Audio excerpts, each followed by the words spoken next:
When I'm thinking about the women who have known the backside of anger, the underside of bridges, the short side of justice, the inside of prison walls. So often they haven't seen the top side of clouds or the far side of a shore. I get it. I get why people get messed up early on.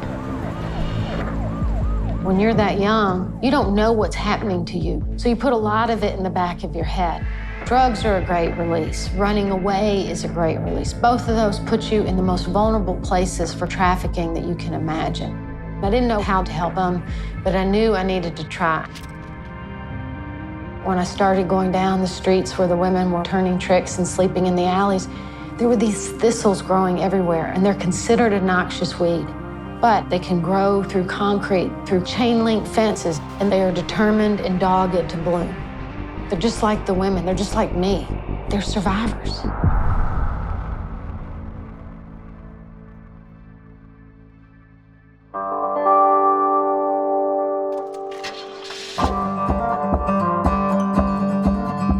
My dad was killed by a drunk driver when I was 5 years old. Poverty was always present in our lives.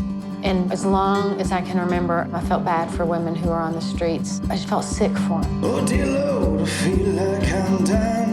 I spent time feeding women on the streets, and then they would go to a shelter just for the night, and you knew it was going to be dangerous. Women were getting released from jail and going to halfway houses where they were charged $125 a week. A group of women with a history of prostitution and trafficking. What do you expect them to do to get that $125 a week?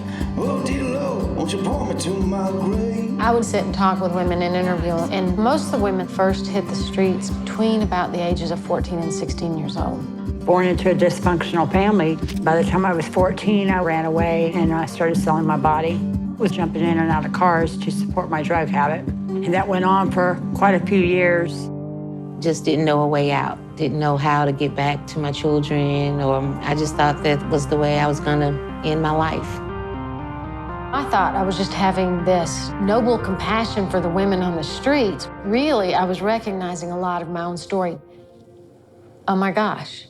That's what's been haunting me. I was about 6 years old, and it was during a spaghetti supper. My memory is that on that first experience, I never dropped the plate of spaghetti, thinking I'd be in so much trouble if I wasted this plate of food. It went on for years. You sexualize a little girl, 5 or 6 years old. They are not innocent kids anymore. They understand how the world is unsafe and you have to start manipulating it or working around it or running from it. You have to disassociate from it. Being thrown into poverty and my own experience of abuse gave me enough taste for what that does to a person's life that it instilled compassion in me.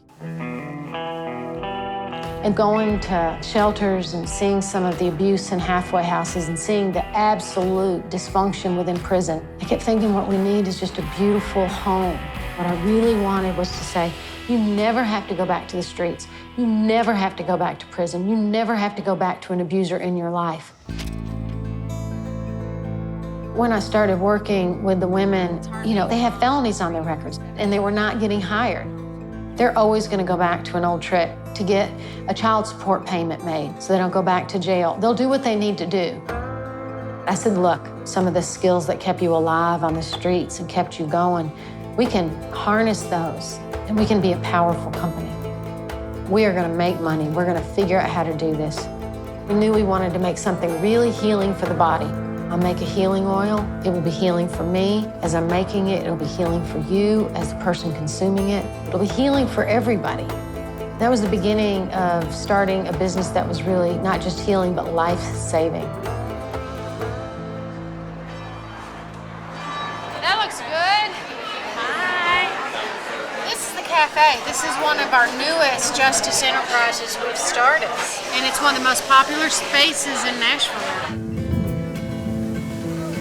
We help more than 1,100 women. Where are we making it? It's all made right out here. These are all handcrafted items women all over the world who are survivors of trafficking and addiction and prostitution have made. And now we have our first store, so people can come in and you can see people shop all the time in here. The women are the mission.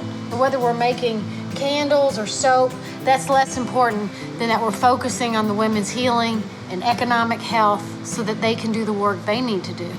Hey, hey. She wanted to help us out and give us a place to start over. And if I wanted to be a mother again, then she was going to help me get there. Here's a place where you can come and transform and heal. How important is getting out of poverty to recovery for women off the streets and out of prison? We're not going to ever be able to make enough money to take care of ourselves or our families. Creating Thistle Farms has given us that way. It gave us a sense of empowerment. I don't have to abuse myself or be abused. September 17th, I'll have 14 years clean. I'm currently a UT student in graduate school. I have a rich, full life. And rich, full life to me is not about the money.